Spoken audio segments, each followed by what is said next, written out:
Thank you all for coming. My name is Paul Sonne. I'm a national security correspondent for the Washington Post. Very pleased to be here today with Elbridge Colby, who I think many of you already know. But just as a reminder, he served as the Deputy Assistant Secretary of Defense for Strategy and Force Planning up until earlier this year under Secretary of Defense Jim Mattis. And now here is the Director of the Defense Program at CNAS. Today we are going to talk a little bit about his new article in Foreign Affairs, If You Want Peace, Prepare for Nuclear War. And we thought we'd focus first a little bit on that and then have a conversation more broadly about nuclear issues and the national defense strategy. I should add in your bio that you also were one of the principal officers of the National Defense Strategy, which came out recently and talks a little bit about how the military needs to reorient towards an era of great power competition with Russia and China. So I thought maybe we could start a little bit by just summarizing a little bit part of the article, in which you argue that the United States needs a strategy to fight a limited nuclear war and come out on top. So can you talk about why you think the military needs to develop that strategy and the weapons to go with it, and probably in particular why now? Sure. Great. Well, and thanks very much, Paul, and thanks for being here, and thanks for everybody for coming. It's great to see such a great crowd, and we're looking forward to your active participation. Please keep projectiles verbal, not kinetic. I think the basic thrust of my article is that we are entering a period of great power competition, and we are now facing potential adversaries, China and Russia, who have plausible theories of victory. Hat tip Brad Roberts, a friend of many of yours, for resuscitating that concept. Plausible theories of victory, where they can use a combination of their conventional forces, basically, and the overhang of their nuclear forces to potentially attack and conquer or suborn U.S. allies or important partners like Taiwan. And in both the case of Russia and China, nuclear forces play a crucial part of that. In the context of Russia, it's a much more salient and central element because of the relative weakness of Russian conventional forces overall against NATO. In the context of China, it's more recessed but still essential. And the basic logic here is that nuclear war, of course, would be apocalyptic at scale. It would be the worst thing that would ever happen probably in human history. But if you can figure out how to use nuclear weapons sort of coercively in a sub-apocalyptic way, there is no more dominating strategy. In a sense, a successful and limited nuclear strategy is a dominating strategy, and in particular because, of course, the United States and Russia or China wants to avoid an all-out nuclear war. I mean, we may not be able to control such a horrible outcome, but everybody knows we want to avoid that. And so there's a fundamental tension here, which, of course, typified thinking during particularly the latter part of the Cold War. So what I call for is really actually an integrated defense strategy. And if I could, obviously speaking kind of for myself here, if you look at the National Defense Strategy, what I think it's talking about is an integrated defense posture designed to defend our allies and partners along with their critical efforts at the sort of sub-military level through what are sometimes called contact forces, which are designed to shape the perceptual and political environment, followed by the critical blunting layer, particularly of conventional forces, which are designed to deny the adversary the fait accompli, which is the most dangerous form of the strategy in the world that we live in under the nuclear shadow. And then finally, nuclear forces that I talk about in particular in this article, which are designed for the favorable and effective management of escalation, always conscious, of course, that such management would be tremendously uncertain, and no one could ever have confidence in how that would unfold. But the basic idea being that we will benefit if we have military capabilities, including nuclear capabilities, that essentially allow us to defeat the invasion or the attacking forces of the adversary. The more focused we can be, the less the burden of escalation will fall on us, the more it will fall on the Russians or the Chinese, who will then have the tremendous incentive to terminate the conflict at that stage. And if they decide to continue escalating, they will essentially invariably have to alienate a greater range of actors, and thereby eliciting their sympathy and potentially their contributions, as well as catalyze our resolve and that of our allies and partners to defeat their aggression and to terminate the conflict. Thank you. That was a pretty, I think, a great summary. So I guess maybe to to start, can you talk about what has changed? What has changed? What is the case now versus, say, 10 years ago or 20 years ago? You weren't seeing these kinds of clarion calls for the United States to prepare for a limited nuclear attack. So what are you seeing in Russia and China that you think necessitates these kinds of preparations? That's a great question, and I think it's actually often gets lost, particularly with the Pentagon's dichotomy between the NDS and the NPR, that actually I think the main moving factor is actually the development of Russian and Chinese conventional forces, which allows them to potentially have the ability to execute the fait accompli. So the Russians have had tactical nuclear capabilities for some time. That's not new. What's new is the little green men problem, which can create a favorable political or perceptual environment, coupled with very robust and lethal and resilient conventional forces that can then move very quickly and set up their kind of harden their new conquered territory in a A2AD kind of complex. Ditto with the Chinese, who are developing very impressively, and much more impressively than the Russians, the ability to attack places like Taiwan and beyond in the future. So during the period of American unipolarity, you didn't really need such exquisite limited nuclear capabilities. We had residual limited nuclear capabilities from the Cold War, but it was very impractical and it was implausible, and it wouldn't have been to their benefit for the Chinese or the Russians to essentially fail in their conventional effort and then threaten to initiate a strategic exchange. So the famous example, I think Walt was in the government at this time, was the infamous Chinese general's comments about you wouldn't trade Los Angeles for Taiwan. Well, if the Chinese mounted a feckless attack on Taiwan and then blew up Los Angeles, they would of course catalyze our resolve. That would be a crazy approach, and they would then which would lead to a massive counterattack. So what's different is rather they can actually potentially put the burden of escalation on us in a way that they take Taiwan without having to jeopardize Los Angeles, without having to attack Pearl Harbor, without having to go after Bremerton and so forth and so on. So I think that's the main difference. And I should say there have been advances at the nuclear level, particularly on the Chinese part, that give them some more control. But I think the fundamental thing is the conventional level. All right. I wanted to read a quote to you from Russian Foreign Ministry spokeswoman Maria Zakharova recently. She said she talked a little bit about moves by the U.S. to build weapons that would enable the Pentagon to win a limited nuclear war, and she called them irresponsible and extremely dangerous. And she said that the U.S. is predicating the need for such weapons on what she described as a mythical Russian threat. Clearly, you see it otherwise. Clearly, you don't see the threat as mythical. So, can you talk a little bit about why you see the threat from Russia as real? Well, you know this much better than I, having reported from Moscow for several years. But I don't think you need to think of the Russians as Attila the Hun, reconstituted to be very concerned about it. Particularly if you look at their capabilities and their sort of basic strategic orientation. It seems pretty clear that they're alienated from the West and that they're dissatisfied with the post-Cold War settlement, particularly in Eastern Europe. They're willing to use military force to intervene in Ukraine and Georgia. NATO is obviously a higher bar, but obviously the Kremlin decision-making apparatus, and I think the Russian elite more broadly, don't seem to like NATO and would like to weaken it. And I think you could pretty readily imagine scenarios in which it was in the Russian interest to strike against NATO territory, even if they don't want to retake the Baltics, but rather they wanted to show that Article 5 and so forth were hollow. So that's the intent side. On the capability side, the Russians have the forces to pose this threat.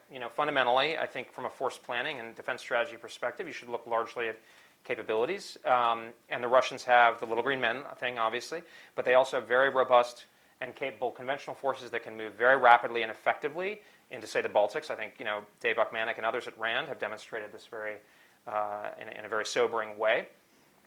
And they have the limited nuclear capabilities to be able to escalate. And a lot of the debate, and one of the other articles in Foreign Affairs, and she's not here, so I don't want to go after it too much. It's not fair. But Ali Aliker made a much more skeptical case that the Russians are more conservative about their nuclear strategy. It's much more restrained. First of all, I think that's very arguable. I think there are a lot of people who, and I think the U.S. government's official position is that the Russians have an escalate-to-de-escalate strategy. So I don't concede that point. But certainly, if you look at their capabilities, they have everything that they need to do this. And to mount a limited nuclear strategy for the Russians doesn't involve an extraordinarily baroque or exquisite set of capabilities beyond what in fact, they have it. not to mention exercises and so forth, and there have been evidence of some exercises.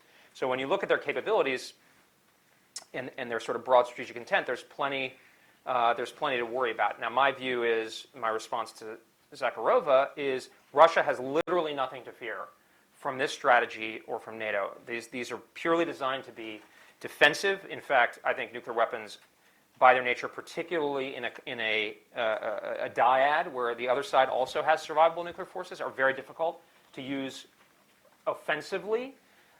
In fact, it's often the conventional forces that are more easily used conventionally. Nothing is fixed in this context, but I think that's a rule of thumb. But I don't get moralistic in a way about their escalate to de-escalate strategy. I don't think it's unreasonable for Russia to have a strategy that says, in order to secure the survival of the state, we are going to be willing to have a plausibly rational way of escalating. Now, we don't have to take that sitting down, and we're going to be concerned about their ability to couple that with their conventional forces and little green men to use it aggressively against NATO. But they have literally nothing to fear, and I think it's pretty clear from the article and my other writings and the department's position in the NDS that this is about blunting. It's I would always say when I was in the government, the National Defense Strategy prioritizes lethality, resilience, agility, and readiness. If you are an aggressive power, you don't care about resilience or readiness because you get to pick when you're going to fight, so you don't need to be ready, and you don't need to be resilient because you're not going to be attacked. You're going to do the attacking. This is a strategy designed by essentially a status quo power. Right. So I want to dig in a little bit about the concept of limited nuclear war. I think a lot after the NPR came out, a lot of the criticism, particularly from the left, was that there is no such thing as limited nuclear war. I think Dianne Feinstein had an op-ed in the Washington Post earlier this year where she described it as unacceptable for the Pentagon to be preparing for limited war because there's no such thing, and she quoted Bob Work, who in testimony had said that anyone who thinks they can control escalation through the use of limited weapons is literally playing with fire. So I guess the question, it all goes back to this question of, is there such a thing as limited nuclear war? Is that a viable phrase? But also, if the Pentagon is preparing for limited nuclear war, does that therefore make it more inevitable? I think that's one of the arguments. Well, look, I think fundamentally you're dealing with something that is, the consequences of it are the most grievous imaginable, so everybody should be approaching it with sobriety and caution and humility.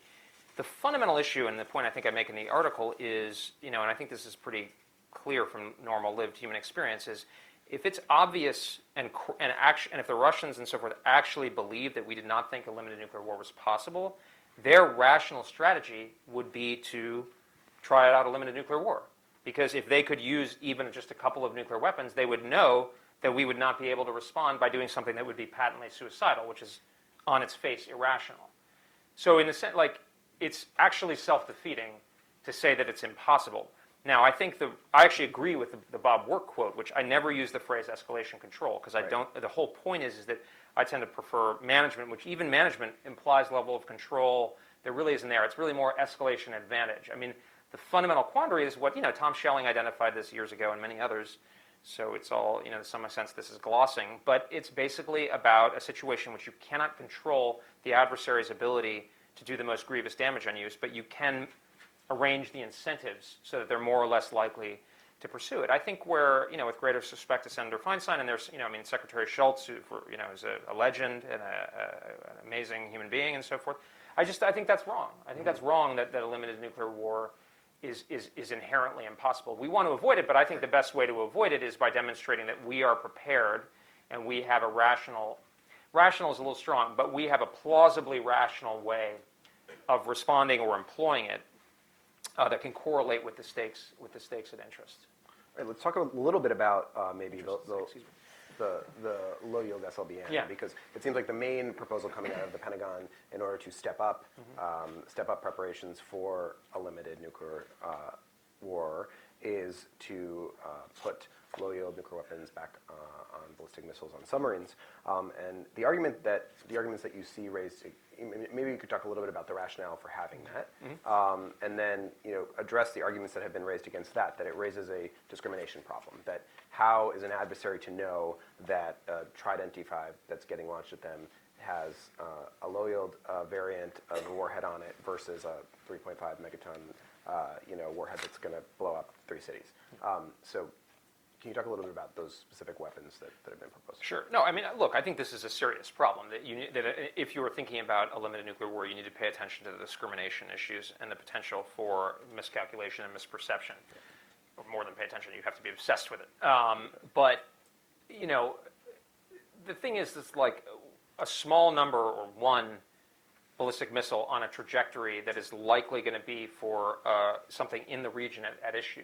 And I mean, I'm going to move to that in a second. But that is, in a sense, we're essentially worried about somebody committing suicide for fear of death, right? If you see one nuclear weapon coming in your early warning system, and you decide that you're going to launch a massive, retaliatory strike based on that, you are ensuring that you will die, right? Because then the Americans will respond in that way. Whereas, especially if we've talked about, and that's why I made the point about more effectively communicating that it is possible to have a limited nuclear war, that we need to communicate to the Russians that this is actually an arrow in our quiver, and that in a sense that we would understand that that's part of the conceptual environment. And of course, the Russians have an incentive to make us worried that they would not register this, that they would behave in an essentially crazy way, and this is all part of this problem. But I think the main point is, and actually what I'm kind of was arguing for in the recommendations section, is the more that we could have weapons that would be clearly ascertainable as limited, and that could affect the actual battle or fight that was essentially the precursor to the escalation. Right. So these are kind of tactical, or whatever you want to call them. Tactical, not in the sense of their primary function being their military effect, but that the purpose of our operations in employing nuclear weapons, including conventional forces with them, should be, again, to blunt the adversary's attack. I think the low-yield SLBM is by far the best way of doing that in the near term. A missile off a submarine, that is a strategic system, so it does present distinguishing problems that I think can be managed, including in the event, God forbid, that it would happen. But I think that's the thing that makes sense, because the value of the low-yield SLBM in particular is, right now we're not in as good a situation as we could be, where we're absolutely sure that a single warhead, for instance, would arrive and achieve the effects that we desire. What you don't want in a limited nuclear conflict is to say, I want 2 nuclear explosions to go off, in this part of the battlefield. Mm-hmm. But because of the sophistication of the Russian air defense systems, and because of their anti-ship cruise missiles, et cetera, I have to shoot 10.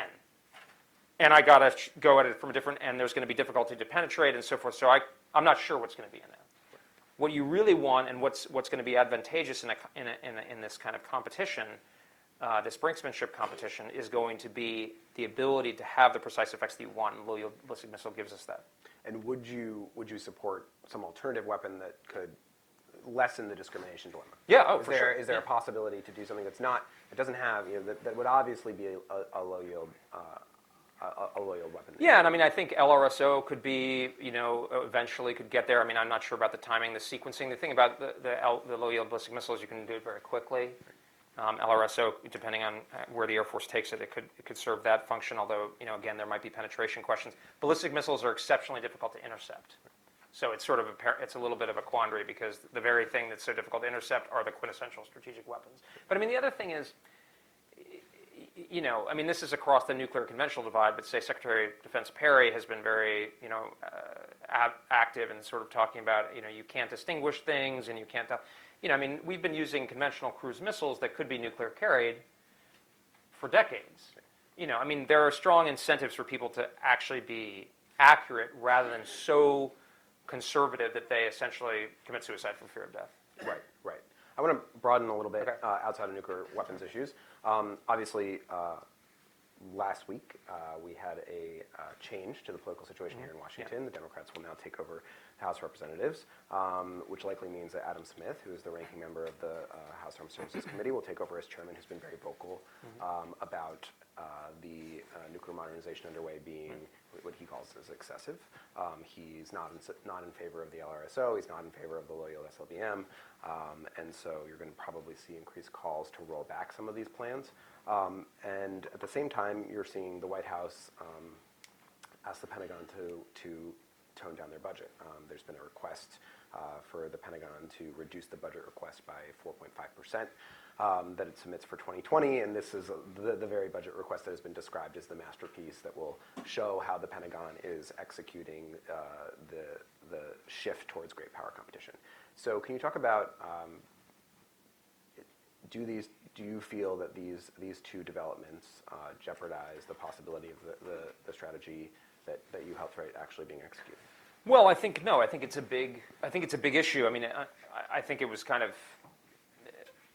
anticipatable that these kind of dynamics were going to arrive. I mean, on the fiscal front, obviously, we all know that there's going to be a massive, challenge in terms of our, entitlement spending and discretionary spending and the debt and so forth. So this is something we knew was going to happen, and nuclear spending is rising, and in the context of greater geopolitical competition and military technological competition. And then, of course, the House has shifted, which is not unprecedented, of course.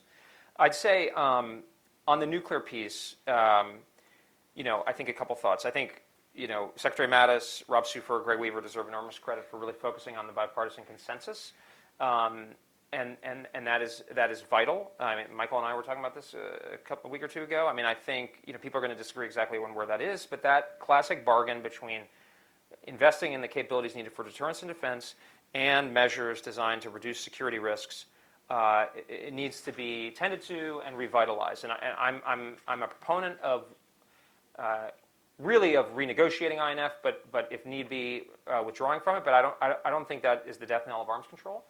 I think we could have a very active arms control agenda. In fact, we should have an active arms control agenda with the Russians, because arms control and the Chinese. Arms control is most useful when you might fight a war with somebody and you want to avoid doing it essentially for apolitical reasons. So I think that's an important thing. In fact, INF might be the precise venue for it, since I think there could be a meeting of the minds on shared interests. And I think that should be something that hopefully Congressman Smith will pay attention to. I also think we have to, and looking at the broader picture, and Todd Harrison, I think, has been articulate on this point, is we can't look at this as like every piece of the defense budget is protected and they take a haircut. What I think the NDS is really pointing to is a high-low force, a high-low mix.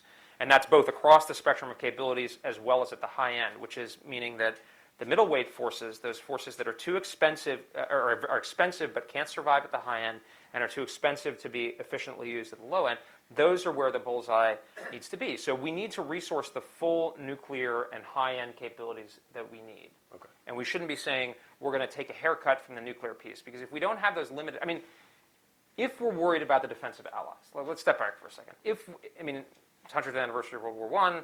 Everybody's talking about our alliances, and I agree. Our alliances are vital. Now, they need to be modernized. They need to be recalibrated to the strategic conditions and be more equitable and everything, and I think that's absolutely valid. But if you are concerned about U.S. ability to defend your allies, you have to deal with the problem of limited nuclear war. You absolutely have to, and if you are ignoring that problem, you're not providing a credible defense. So, that problem has to be dealt with. If we don't have an option below the level of strategic nuclear war, and the Russians have the ability to effectively escalate in a limited nuclear way, we will lose. We will lose. So we have to find a way to deal with that problem. On the budget piece, my view, and I think it'll be interesting to see, the NDS Commission is coming out soon, as I understand it.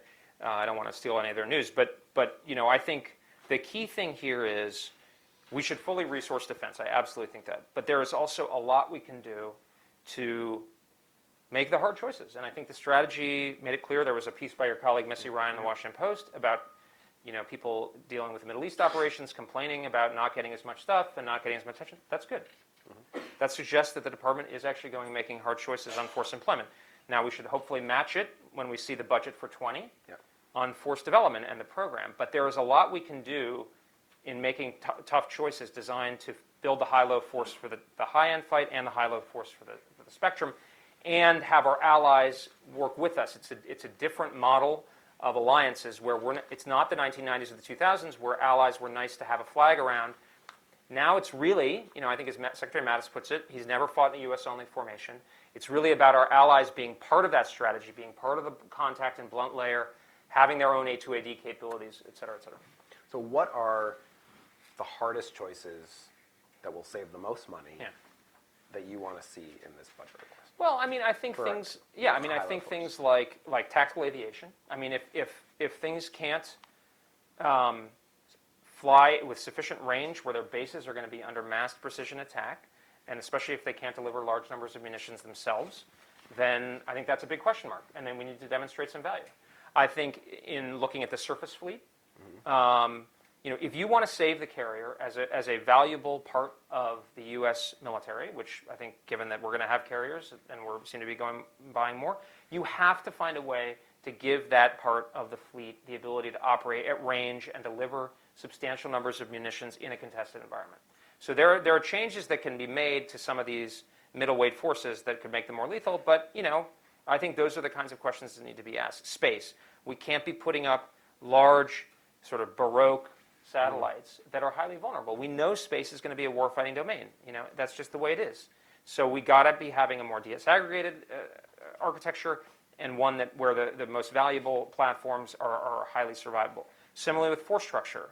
I think this was a couple years ago, but I think Bob Work put it well in his famous 20YY report, which led to the third offset strategy, which said by I think the early 2020s, over half of DoD costs are going to be in personnel. And we're moving into an era of AI, big data, et cetera, people having outsized effects on their ability to control. We should be going the other direction. We shouldn't be growing personnel force structure. We should be looking at more of this kind of high-low mix. So I think these are the hard choices. I think one of the big questions that I wrestle with is why people have been saying this for some time, why it doesn't happen. Bob Work was Deputy Secretary of Defense. Secretary Mattis has put out NDS. I'm hoping that this strategy is going to really start to move things. I think the fundamental thing is when people really feel the threat. And I think the real challenge for the strategy types is to be able to, we have to be far enough ahead of the curve that we're able to take counteraction in time to prevent a crisis from happening. On the other hand, we can't be so alarmist that we lose our credibility. I'm not sure where we are, but I think what I think we're trying to do here, and certainly in this piece, is to try to say, look, like right now, we're but I mean, Xi Jinping was just down in the southern Nanjing military region saying that people down there should be ready for a war over Taiwan. That's that's a significant signal. I mean, and if they get the sense that they could pull it off, that's something they really care about. So I think I hope the department and the people on the Hill are recognizing, and I think a lot of them are, that this is really we're pretty close to where the system's going to be blinking red if we're not already there. Right. Let's talk a little bit. You mentioned the future of arms control, which I think will be a matter of interest for the Democrats on the Hill, but a matter of interest more broadly. And a lot of what we're talking about is agreements that stem from the Cold War at a time when China didn't have an extensive nuclear capability, and is not really included in any of these nuclear arms control agreements. And there was a resistance in the past in Washington to include to make agreements with Russia multilateral. So where do you see the future of arms control? Do you think we should be renewing New START? And beyond that, what else should folks be pursuing if there's a place for that right now? Well, I think arms control is going to be crucial in the sense of there's arms control as a series of treaties that are formalized and everything like that, and then there's arms control as basically a method of communicating and setting expectations and perceptions and shaping forces and that kind of thing. And I think the latter thing is going to be particularly crucial. I mean, look, I think the logic hasn't really changed fundamentally. I mean, I think in the 90s and 2000s, arms control became kind of a symbolic representation of the end of the Cold War and closer rapprochement, ideally with Russia, and so forth and so on. Originally arms control was like, God, we might actually all kill each other. So let's figure out how we could try to avoid doing that without forfeiting our political objectives, because there are aspects of military technical systems and the way that they're structured that can actually provide greater or lesser incentives to go to war or to escalate. I think that's what we should be finding and trying to find ways of managing that. I mean, one obvious one is, and Toria Nuland, our CEO here, I think tried hard on this, but didn't make, the Russians weren't really buying, but is conventional arms control in Europe. A big problem that we face and a big source of the strategic instability is the fact that the Russians can dash across, the NATO border in the Baltics and in a couple of days do their work. And, if we have no notice of exercises, and they can do snap exercises and just decide to turn that into an attack, not much we can do about it. So, if we can have snap exercise, exercise notification, sort of, regional or sort of limits and so forth that can be verified, that's important. Similarly, on the strategic systems, with the Russians, I think the data exchanges and the verification that we get at a new start are very valuable. I think the question is, if the Russians are brazenly violating INF, is it the best thing to just automatically extend New Start? I think we should be thinking about it. And I think we should, it should certainly be our intent to extend New Start if we can. But we also can't ignore the fact that the Russians are brazenly violating. I think you're absolutely right to bring up the Chinese. I mean, arms control in particular is with countries that actually might get in this kind of a conflict. Now, for a long time, the Chinese didn't want to do arms control because they were like, we're, keeping a low profile. We have a very small nuclear arsenal. We're not a threat to anybody. That's not China of today. China of today is the PLA is growing at something like 10% a year for 25 years. Their nuclear arsenal is modestly expanding, but definitely modernizing. They are throwing their weight around. We see stuff going on in the South China Sea. I think there's plenty to talk about. And I think, we should not let them off the hook. I mean, we are kind of hurting ourselves if we don't have an ambitious arms control agenda. We should be going to them and saying, look, if you, we're serious about this. There are things like, intermediate range systems and medium range systems that we could talk about.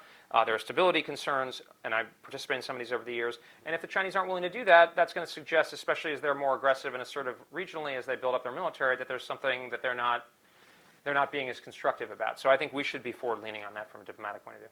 And back to the question on the INF. Yeah. If, as Secretary Mattis has suggested, the U.S. does make a decision to pull out of the INF potentially, by next month, what do you expect the practical results of that to be? Do you expect to see the deployment of intermediate-range missiles either in Europe or Asia by the United States? And in the NPR, the rationale for the SLICM was the INF, essentially. So do you expect to see that sped up or calls for that to be sped up? Would you support that? I don't think there's any reason for us to deploy intermediate range systems in Europe, right, because the Russian missile threat to Europe is both smaller in quantity, and the number of targets they'd have to go after is much larger. The main military problem for us for INF is clearly Asia, where we would benefit from having INF accountable systems. So whatever the Russians are doing, we should be freeing ourselves to do INF systems in Asia. I think, where we would base them, where we would deploy them, et cetera, that's a question that we can get to over the next couple of years as we develop the systems and as the PLA threat either moderates or continues to develop. If it intensifies, I think a lot of countries in the region are likely to say, this is a step I'd like to take because I want to make sure I have a credible and effective deterrent and defense capability, this blunting layer. I mean, INF systems are more difficult to target. They're, precision strike capabilities are lethal to power projection forces that could threaten them, et cetera, et cetera. So I think that's very capable. I don't think in Europe that we should respond by deploying a ton of missile defenses or something specifically to defend against the INF systems. Europe is under the Russian nuclear shadow and has been. It's protected by the American deterrent, the British, and the French deterrent. I think French is a little more complicated, obviously, but basically. I think the main thing is that the Russian military threat to Europe is this combined, little green men, conventional nuclear threat to Eastern NATO and the ability to take a fait accompli and escalate to de-escalate. The best thing, while these nuclear steps are important, the best thing we can do is strengthen the capability in the East, and that's not a huge number of forces and their families and basketball courts and everything. It's about the logistics and the distributed basing and the exercises designed to demonstrate that forces can get there, can deploy forward, and can be willing to contest the Russians before they're able to lock in the fait accompli and say, close the door on sort of the Baltics and Eastern NATO. And I think that, it's more of like a reforger kind of idea than a Maginot Line. That like forces are going to come in, they're going to fall in on their sets, they're going to move forward, and they're going to be able to very quickly take on, and they're going to be right next to German forces. I mean, I think the Germans deserve a lot of credit for their move up. It's not 2%, but it's progress. And they've recommitted to collective defense, which is a huge step, really important. I mean, The German military was not, Germany was not demilitarized after World War II. There was a very, very, very capable Bundeswehr, but it was under alliance command and it was designed for collective defense. That's the same logic that we should apply today, and we can deal with this Russian problem. Right. I think we want to open it up to questions, maybe. Sure, right here. Michael Craigpon, Stimson Center. Bridge, I respect your views. I respect your views. But This thing about limited nuclear war and winning it, you don't do it for a draw. You do it to win. As I recall, that's what you wrote somewhere in that foreign affairs piece. You're following in some pretty big footsteps.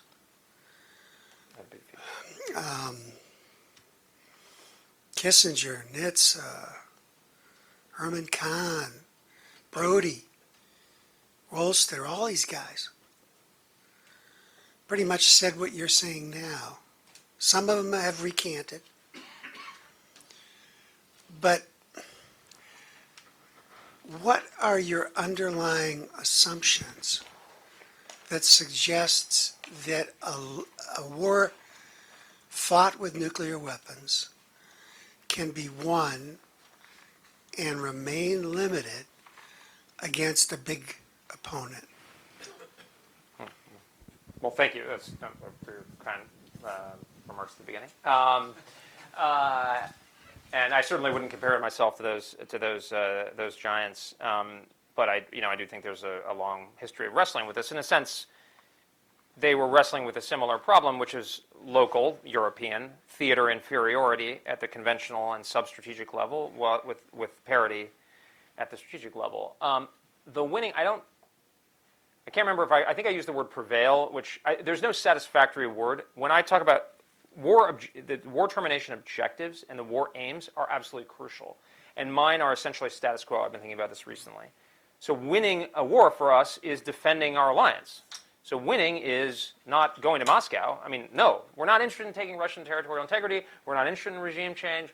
We're not interested in whatever else that is. We're interested in restoring the territorial integrity and the political sovereignty of NATO member states. So it's status quo. That's, we won in Korea by that logic, right? Even though we got, kicked out of the North. So that's what I mean, to be very, very clear, when I talk about prevail or win. And I think that's all you can hope for, because if you're using them aggressively, even though it would be a bad idea, just period, morally, and relatedly, it wouldn't really work because they're going to be more resolute about defending their territorial integrity. In that context, Taiwan is probably the toughest because we share, there's essentially an incompatible difference between Beijing and our perspective, and not the people of Taiwan are on kind of our line of thinking on that point, not unimportantly. But that's a hard issue. Fortunately, the military problem is tougher for the PLA than, say, the Russians against the Baltics. I mean, I would just, you didn't mention Frederick Clay, but, how do wars end is really important. And I think that was, again, that Zakharova thing, that what I said in response was Russia has nothing to fear from, and this is both an empirical point, but it's also my argument, is that we should be very cautious and selective about any expansion or essentially strategically offensive use of our military power. I mean, to be able to defend over 30 countries that constitute probably the majority of a great substantial amount of the world's wealth and prosperity is pretty darn good. So we are, in my view, we are status quo from a military perspective. If people want to spread our values and stuff, that's great from a diplomatic and kind of, people-to-people way. But certainly if we're talking about a limited nuclear war, that should be, But I think what the Russians or the Chinese are going to do, to the extent that they want to change that, is they're going to try to change those perceptual bounds about what's legitimate and what's not, and what's credible and what's not. But that's where the challenge is. Let's go maybe here first. And then. Thanks. Bridge, good to see you again. Good to have you back. And I'm Bruce McDonald, Johns Hopkins SAIS. My question for you is, I agree with a lot of the points that you've made, but when I think about limited nuclear conflict, and for what you've cited as objectives, the question is, as Alan Enthoven posed many years ago, how much is enough? And it's not, sometimes in reading some of your work, when you raise very good issues, but it sounds like we don't have any limited capability, and yet we do. It seems to me the question is, what do we need more than we have to be able to execute very, very limited nuclear options? And at what point he says, oh, well, we can only execute 45, I have to believe that whatever function is going to be served, you don't need that much to do. And, in the administration has proposed a nuclear slickum, which I've never heard anything, but remembering what we heard in the Posture Commission 10 years ago, I can't believe the Navy, U.S. Navy, is thrilled to death to suddenly have nuclear weapons reintroduced onto attack subs. But my point is there a critical shortage or gap or lack that we have right now that what you're talking about would address? My sense is that, particularly if we do reintroduce nuclear slickum, that ought to answer a lot of the mail that you're raising. And I'm obviously interested in your views. Yeah, thanks. No, I mean, good questions. Actually, I believe I used the word modest increase in the number of these kinds of weapons that in the piece. I think actually it's more, first of all, I don't know if, Foreign Affairs is going to be happy about this, but it's really, in a sense, it's a defense strategy piece kind of masquerading as a nuclear piece, right? Because it's saying this is how we should orient our forces and think. And of course, you have to have a nuclear strategy married to your defense strategy, because otherwise you'll get dominated by somebody who has thought at that level and has the right capabilities for it.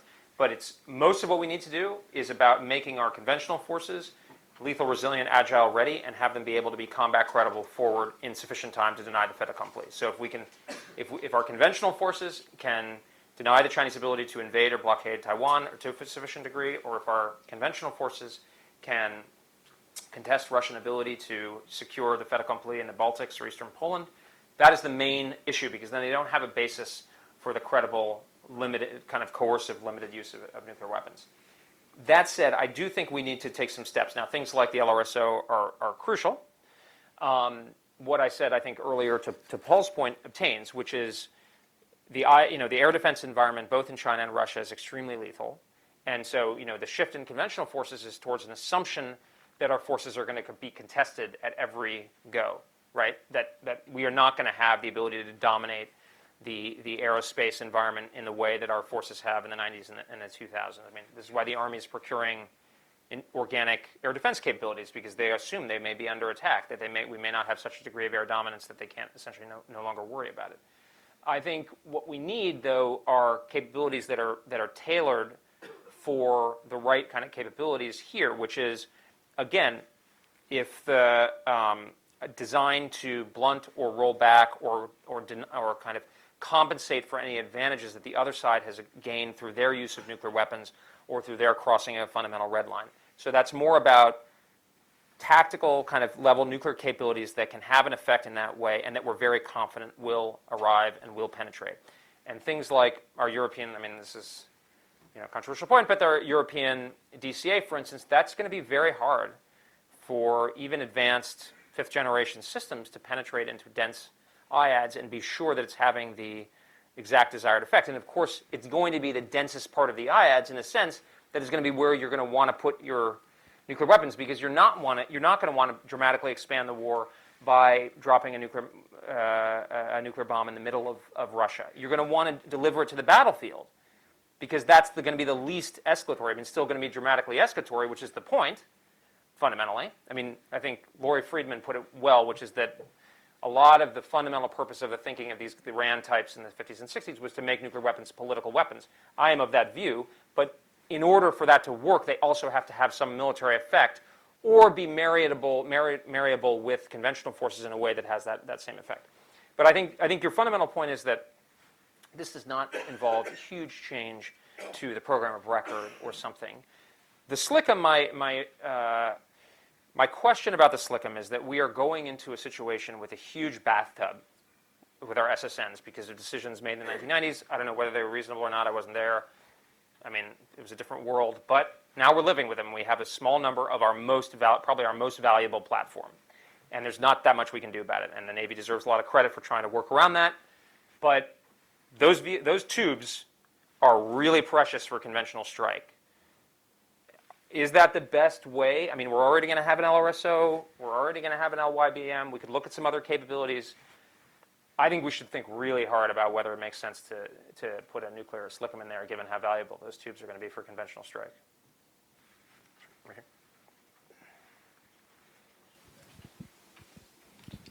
I'm Harlan Ullman with the Atlantic Council and with the Naval War College. Thanks, Bridge.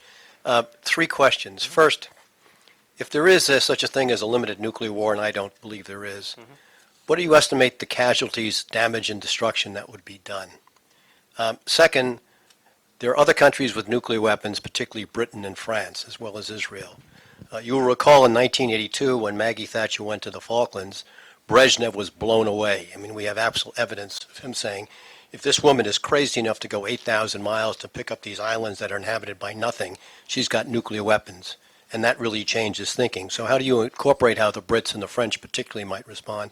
And third, most importantly, your argument about the fait accompli, which I think is a centerpiece of the defense strategy, is a very good one. But if that's the case, why are we not bolstering defenses against active measures, and we're not? NATO has been derelict. What we have done, I would say, is minimal response in Europe. We've got a couple of speed bumps in the Baltics. We virtually ignored the Black Sea except for putting a couple more ships in from time to time. It seems to me that if we were to increase our defenses, much more so in local defenses, for example, the chief of defense of Estonia has said, the first little green man comes over, I'm going to kill him. That ought to be declaratory policy. So it seems to me the things we've done with the new transportation command elsewhere are fine, but they really have not got to the heart of the matter of making it really difficult for the Russians to do things at a conventional level. So my question, really my statement is, why don't we focus much more on that? It's not that NATO doesn't spend enough, it's that it doesn't spend it wisely. So those are my 3 questions. Well, thanks, Harlan. I mean, it's actually one of the, some of the things I do, and this is kind of personal, but I vacillate between thinking what I'm saying is obvious and thinking that it's like way out on the fringe. And I mean, you're obviously incredibly experienced. You've thought about these issues forever, and you think a limited nuclear war is impossible. And there are other people very distinguished in here who totally agree with you. So it's, I mean, I don't mean this to sound self-aggrandizing, but I've like put my finger on something that, I mean, it's. What do you think about the casualties? No, I'll get to it, but I just think there's something really. I think it's what everyone thinks about. It's really important that we talk about this and think about it as a sort of a democracy, because if people who are thinking about it with the same basic objectives come to such radically different views that are of the most fundamental importance to how conflicts would be resolved or deterred, we should try to come to some kind of national sense about where this is, and I don't think we're there yet. So anyway, casualties, we have no idea. I mean, I don't know. It would depend, right? I mean, the basic point is that nobody wants an apocalyptic nuclear war. I mean, ultimately, you don't mind as much that the other guy has an apocalypse, but you certainly don't want an apocalypse for yourself.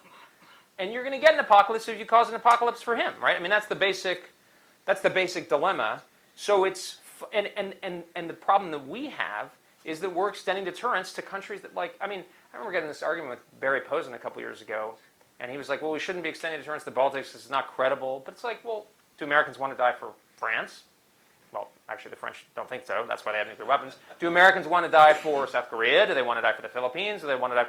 Do people here want to die for California or Alaska? I mean, not really, right? So, I mean, there's a, we are in a situation where we're putting a pretty, now when we were the unipolar power and we thought it was never going to end and, hey, no problem. But now we're in a situation where the other side thinks they might be able to win and they could seal the deal with limited escalation. They might come out the better. So I think the reality is the casualties could be staggering. It could be the worst event in human history. But it could also be something where the Russians do a fait accompli, the Americans start building the Iron Mountain of capability and get ready to knock the door down, and the Russians, shoot a nuclear shot across the bow, and people say, no way, ain't worth it. And they, people say that. So I'm thinking, okay, I got to take that seriously because that could be the decision-making process. So we got to factor that in so that there is a rational way to actually deal with that. The Cold War, to me, what's so interesting about, a lot of this thinking is in the Cold War. I think there are 2 basic differences between now and the Cold War. I mean, I'm sure there are many others, but like, if you're thinking about this problem fundamentally, I think one is, in the Cold War, nuclear weapons were all over the place in Europe. So you couldn't find a way to start a war. I mean, we had this former Soviet general here a couple years ago, and he was like, I asked him, why didn't you make more use out of parity and your local advantages? He said, we gamed it, but we couldn't exercise it. We couldn't figure out a way to start where a war in Europe wouldn't end up in a total nuclear war. That's not the case now. There are very, very few nuclear weapons in Europe. You could totally imagine a local war not ending in nuclear Armageddon. It's absolutely cognizable. So that means that war, though, is more likely, right? It's the paradox here. So now we have to give it more thought. The second thing is, in the Cold War, it was the red boot that was going to come down on our neck and never go back, right? I remember my dad used to say, the Soviets only got out of like 1-2 places, Austria and Iran, right? They never went back. Once you went red, you weren't coming back. But now, I mean, people hate the Kremlin and the Chinese got a lot of beef, but it's not Joseph Stalin, So the stakes are lower. So that also is good in the sense that, but it also, World War I happened when the stakes didn't seem so low either. So I think there's two things there. I think the British and the French, obviously the British, their nuclear strategy, I think they're still, I haven't seen it be as clearly expressed as I think it, Michael Quinlan is no longer here, so I haven't seen it be as clearly expressed in recent years as it had been in the past, perhaps. The French have a clear perspective, at least on their national doctrine, which is that these limited ideas are nuts, but they don't extend deterrence, and that they will tell you, in fact, I heard this from them the other day, is that's the central difference. They are basically about defending France. Now, yes, the shadow cast by nuclear weapons extends farther. But if we're thinking about defending the other NATO territories, we have to think about this mismatch between our interests and the costs that are potentially at stake. I appreciate your comments about the fait accompli. I agree with you. I think the fait accompli is the inherent problem. I think under different geopolitical and military technical conditions, that could be different. But right now, the fait accompli is the big problem because of the circumstance we're talking about. You're absolutely right on active measures. I think that's right. That's what the contact layer of the NDS is supposed to address, is soft intelligence kind of capabilities, other sort of more agile, nimble capabilities designed to work with the whole of government to prevent the Russians from being able to create a favorable narrative. I actually disagree with you on that. I'm going to shoot the first Russian who comes across the border. I don't know the specifics. You may be right, but what we don't want to have happen is a riot, a peaceful demonstration in eastern Latvia, with the Latvian police or people dressed up as the Latvian police shooting 50 people, and then the Russians saying we're intervening. So that's the kind of active measures where we need, effective but civilized and controlled local capability. Information is obviously really important. And then on the conventional level, I think that is the main line of effort, is this blunting function, is making sure that they can't come in and harden the A2AD where they can then shift the burden of escalation back onto us. Yep, right here.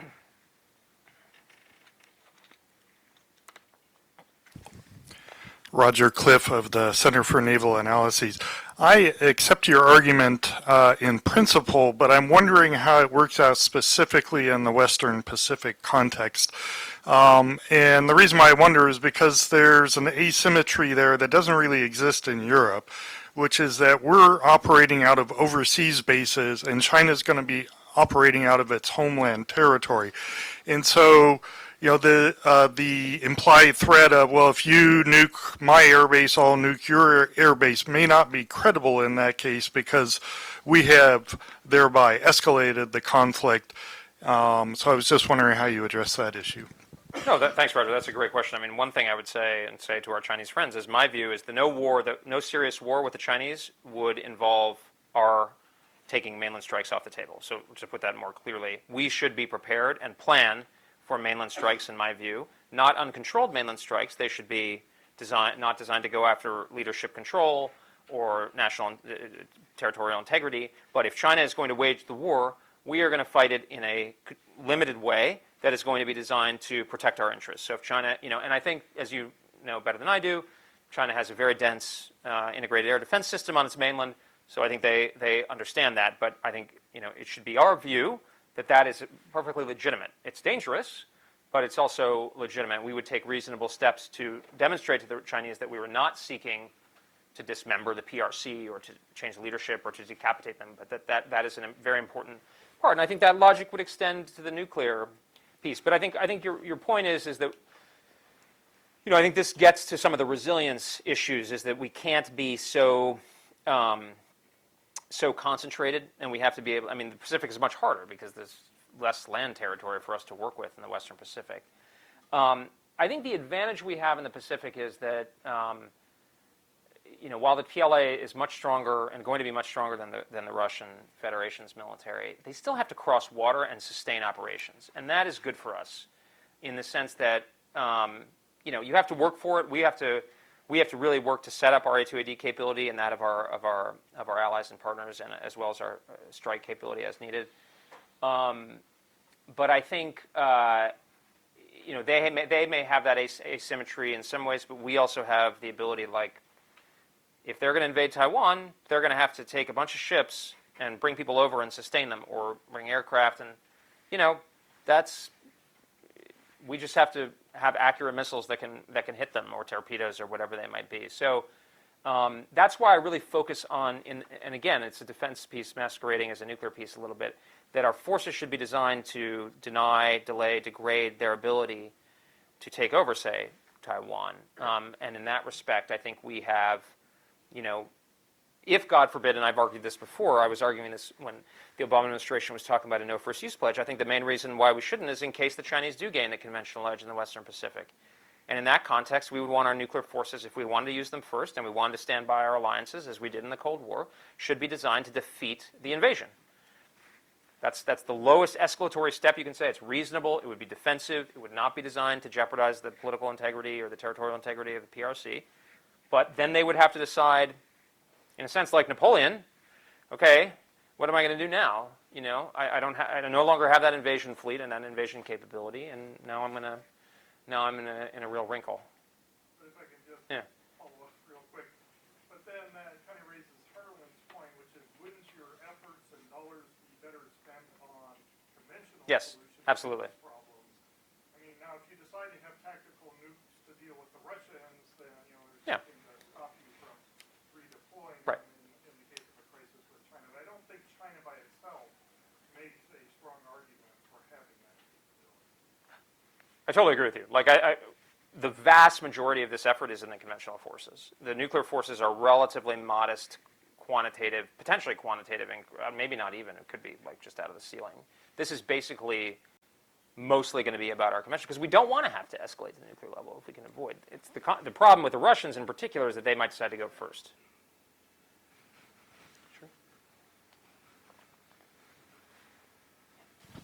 Thanks, Bridge. Steve Flanagan from RAND. Bridge, there's been a lot of discussion, of course, as you know well, in the Pentagon the last few years about achieving better cross-domain, multi-domain integration of our planning and capabilities. You alluded to some of the increasing concerns about the vulnerabilities of space-based ISR in sort of executing any kind of notion of limited nuclear response or strikes. But I wondered, as you look at it from the perspective you had in the last few years, what do you see as the key progress that's been made in better integration across the domains, and what do you see as the key challenges that remain in terms of achieving some of the things you're advocating? Well, thanks, Steve. No, I mean, I think you're pointing at a real issue, which is, in a sense, how a limited conflict in general, including a limited nuclear conflict, would resolve. I mean, basically, a lot of it would be about who is better able to operate within the bounds that were necessary to successfully prosecute their war aims. And I wrote about this, not to be self-referential, but I wrote about this a couple years ago in the National Interest in a piece called something on limited war, but basically preparing for limited war. That this is the basic problem, and this is essentially another way of putting it. But in a sense that if you can make it so difficult for the adversary to operate within sort of what a reasonable person is likely to see as limited bounds, then they're not going to have good options, right? They're going to basically be in a position where, in the nuclear level, it's very clear. You're either going to have to blow up the world or you have some sub-strategic options. But even at the conventional level, if I don't know how to target the right capabilities within the mainland, to return to Roger's point, that's a huge decrement on me. If I'm going to have to conduct indiscriminate strikes or relatively indiscriminate strikes that may attack a broader set of targets within on the mainland in the PRC, that's a huge escalatory burden for me. And if they can go after space-based ISR or other forms of ISR, that's actually a really rational part of their strategy to get, since it's basically a competition of battle networks, right? So I think you're absolutely right, and I think what your point about the multi-domain and the cross-domain integration is exactly right. One of the things I worry a little bit about, and I've been set right on this in a few respects bureaucratically, but I mean the concentration on space, for instance, is we don't want a space thing or we don't want a hypersonics thing. And I think what the NDS was really trying to say is these are the problems that we need to solve. And there are a set of operational problems that they really focus on. But these are the problems that we need to solve, the political, military problems. Now go out and figure out how to do that. How do you maintain the ISR in a contested environment? How do you maintain logistics in a contested environment? How do you strike at massed forces in a contested environment? These kinds of things. And I think that's in a lot of the rub because, the services aren't always excited to work. Jointness is maybe more in theory than in practice in a lot of ways, particularly in force development. So I think that's that we're gonna have to watch. I think space, there's been some encouraging movement in the sense that we're seeing the cost of launch go down. We're seeing more small satellites that would be more readily reconstituted. I would love to see more, to return to the carrier. It would be great to see more use of, longer range, unmanned systems that could do strike functions that could then make the carrier a more lethal part of a high-end scenario. But, I think the progress is uneven, to say the least.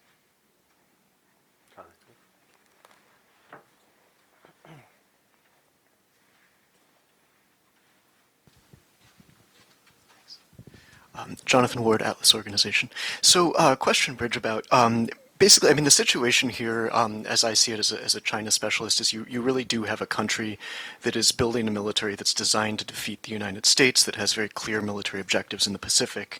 The reason we're even discussing this is obviously to figure out where advantages may be retained as our conventional conventional sort of deterrent structure breaks down in the face of essentially expansionary powers. After 70 years of peace in Asia, you have Xi Jinping talking about preparing to fight and win wars in very specific ways. So my question then is, there's a huge body of literature, you and I have looked at some of this together, on Chinese sort of what they call war control, on limited conflict, on war termination, all of these things. And my question really is, to me the most important thing here is, despite a no first use policy, and there are variations to that, I think, where really does this goes into the question finally of, is China prepared to lose a war? If you're in a Taiwan situation, if you're in a South China Sea situation, the real link between nuclear and conventional is the question of, is China willing to lose a war? So I'm wondering if you're willing to bring in some of their thinking on this subject and how that's contributed to your thinking. Thank you. Yeah, well, thanks, Jonathan. I think you know this a lot better than I. I've been informed by your work and that of others like Burgess Laird and others who've looked into this. Some CNA and others. I think the fundamental answer is yes, the Chinese are prepared to lose a war. They're not prepared to lose a war, but they will lose a war. I think one issue I have with China, some of the China discussion, is that it's, well, if that happens to China, they will do X. But again, what are the Chinese real options? We have to be conscious of how the defeated one, to return to Michael's point, it's not going to be World War II where we march through their capital. It's going to be that they are, and there are different plausible futures for that. Maybe they go back and they lick their wounds to try again, and we just try to keep that day ever in the future. Maybe it's that they are so beaten that they feel like cowed or something. Maybe they feel that they were kind of defeated, and then they're going to come out of the gate as soon as they possibly can. Those are different futures that, in a sense, the whole war should be fought with that. And to return to Michael's point, this is Kissinger in A World Restored, that the war. We have to fight wars with political objectives in a way that has never been comfortable for Americans, that we have to think about a war being limited and shaped in a way that it would achieve political effects precisely in order that it never happens, because that's the most effective way to do it. I think with the Chinese, they have a very strong interest in our thinking that a war over Taiwan would, if they failed in their objective to subordinate the island of Taiwan to their control, that they would go crazy. But they have way too much to lose, and they could always try again. They're always the ones who are talking about their 4,000-year-old civilization. That's true. That's so. I don't want to make light of it, but I don't think we should be. It's a little bit like the Russians in missile defense. Like, it is a legitimate issue, but they also know they can make hay out of it to constrain our behavior. So, if we really thought, if they really believed that they wouldn't accept defeat, we would see a much more aggressive policy on Taiwan out of them because essentially they would have a dominant strategy, right? So, and that's not what we see. I think the best way to avoid what could be an extreme, and I'm of the view that Taiwan is still by far the most dangerous flashpoint in the world. It is the most, and I think Walt and I wrote something about this a few years ago. The military balance is shifting in the PLA's favor. Taiwan, the people of Taiwan are moving away from sympathy with the mainland. The nationalist idea is fading in favor of the status quo. Fewer and fewer people are identifying as Chinese. The American commitment is strong, but not as clear as it is to, say, Japan or the NATO allies. And the political legitimacy of the CCP is tied. So you have a situation where and Xi Jinping, you could see he's basically made noises. He wants to resolve this situation during his tenure, which could be quite long at this rate. But this is a very, very, very dangerous situation. And I think we should be really focusing on making sure that they see that would end very badly. They would not be able to achieve their practical objectives and would be forced into a situation where they would essentially have to commit suicide in order to, quote unquote, achieve it, which is not going to work. I think, can we get Charlie? I want to get Charlie on this because he's going to have a different view, maybe.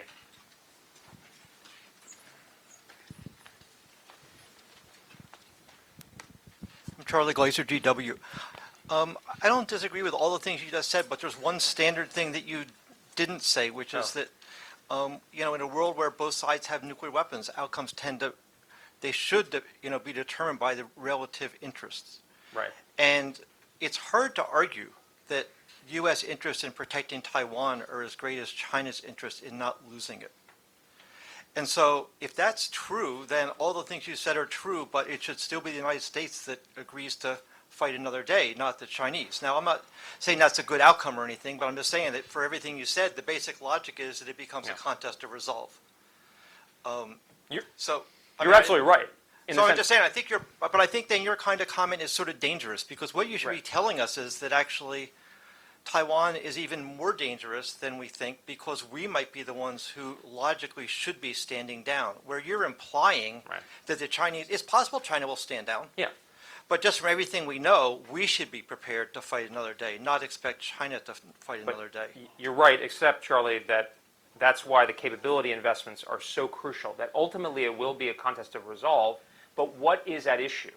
And that's why our posture over defending Taiwan should make the Chinese have to fight. This is what I'm working, the central thing I'm working. The way the Chinese should have to fight a war over Taiwan should invariably engage our broader interests, such that the contest of resolve would not be purely over Taiwan.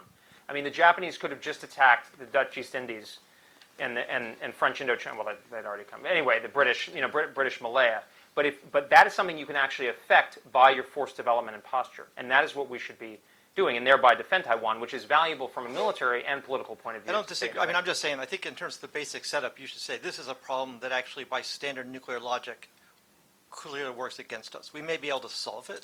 Oh, well, no, but that's why I said it's so dangerous, because it's the hardest problem for us. I don't think we should give up Taiwan because of the military advantages and the political advantages of retaining it. But I think it's the hardest problem for defense policy in many ways, because we have to shape our defense policy such that a very capable PLA should be compelled to fight a war that will engage our broader interests and not make it a contest of resolve precisely just over the fate of Taiwan, but rather over something broader. So I don't think we're disagreeing. I think what I'm saying is... We still might be, but I'll change the subject to since I have the microphone. Okay. I have a microphone too, though. That's it's a fait accompli on my part. It's a little unclear in your presentation, I think, and for limited use, about whether there are any first-use options that you think we should have, or if you're only interested in deterring the other side's limited use. No, I think you've said things that would suggest that first use sometimes makes sense, but I just think if you could be clearer, because they are significantly different choices. Yes, I think we should have first use options. Sorry, this is actually tough, and when I was going back and forth with foreign affairs, it's just a little bit, because you end up talking about the Russians most of the time, which is basically I don't think we should take a no first use pledge anyway, but I think that with the Russians, primarily we're thinking that they would be the first to go. It's with the Chinese, who could actually establish regional conventional dominance, that we want to, if we don't do the kind of things I'm talking about, and the Japanese and others don't do their part. But we do want to have first use options. Otherwise, we lose the advantages of the nuclear revolution and the stability aspects, and of course, we court proliferation, which might be suboptimal. Although, actually, that's a different question, different story. But yeah, I think those first use options, and again, first use means different. You know this, but first use things mean different things to different people. This is not disarming first strike. I'm against a disarming first strike. It's first use options designed to escalate to de-escalate, basically, right? Escalate to terminate. And this is my point to the Russians. I've said this to them on having this. I mean, this is one of the good things about Twitter. I said this on Twitter. It's not a moral problem that they have an escalate to. We're just going to not take it lying down. We're going to have our strategy, and if then none of us will ever, God forbid, have to put these into practice because we'll be able to defend what's ours, broadly speaking, and they'll be able to defend what's theirs, which we don't want anyway. But yes, we should have first use options, but they should be the least escalatory as possible, which means they should be tied as much as possible to defending the legitimate equity at stake, which is what they're attacking. Just do maybe one last question. I think there was one back here.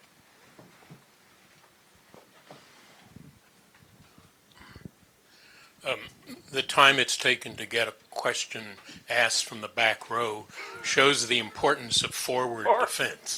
Pretty good. Forward good. Yeah, you need a fog up here.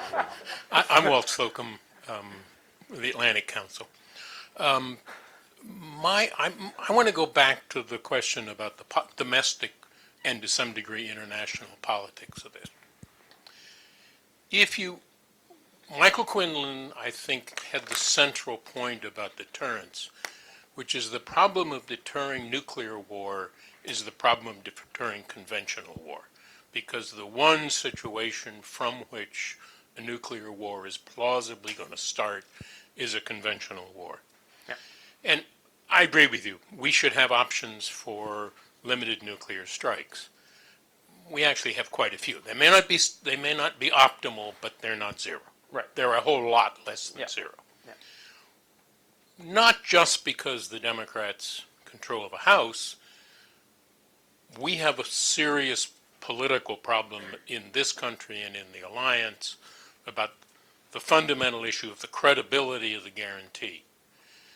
And it seems to me that in putting too much emphasis on technical programs, which have the disadvantage of having to get a majority in two houses of Congress and getting the president to sign them, we should be focusing much more on the conventional line of this, and conventional with a small c, that is, not traditional.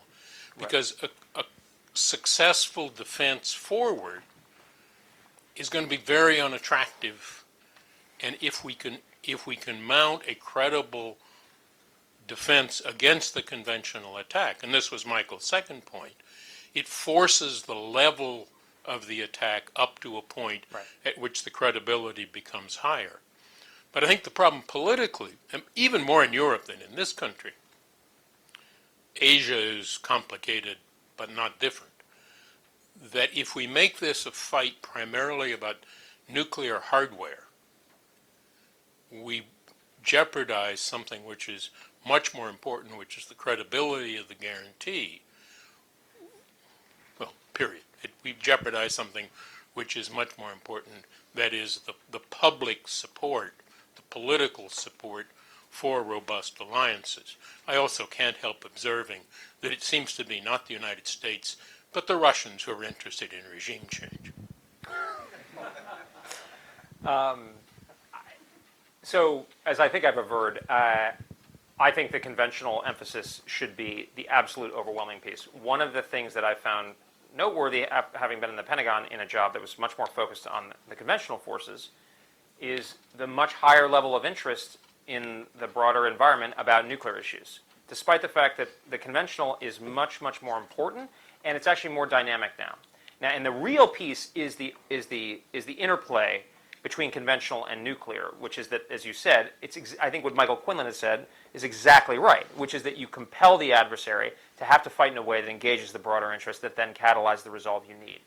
So I guess my short answer is absolutely we should be more focused on the conventional. And there's actually not that much hardware that we're talking about, to Bruce's point.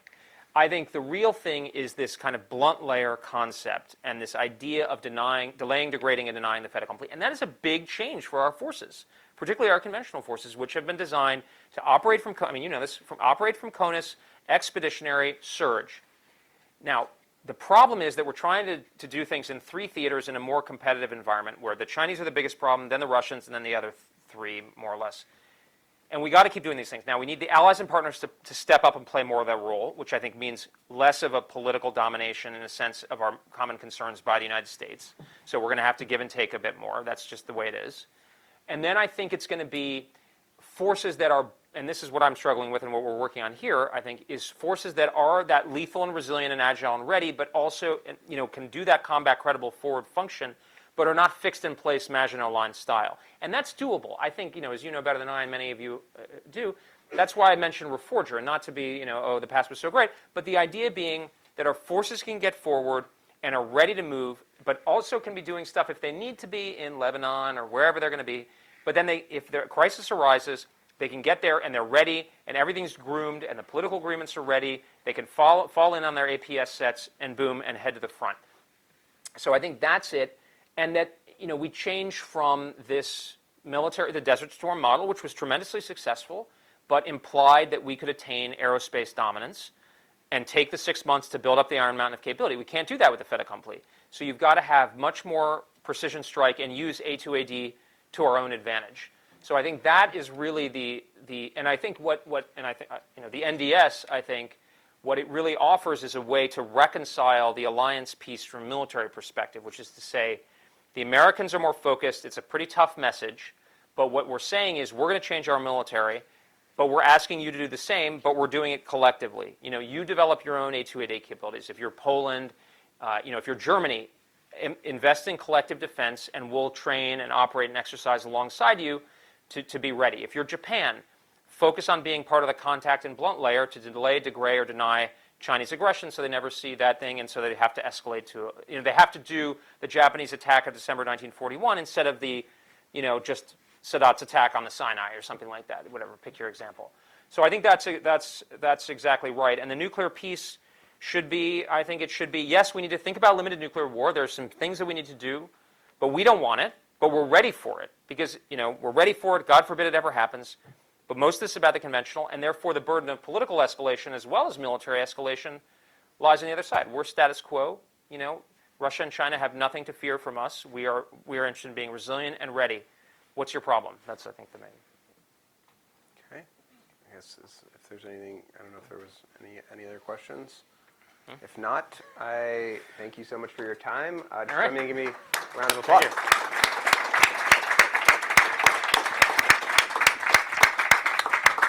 All right. All right. Thanks. Thanks, Paul. Yeah, Thanks. great. Thanks for doing this. Yeah.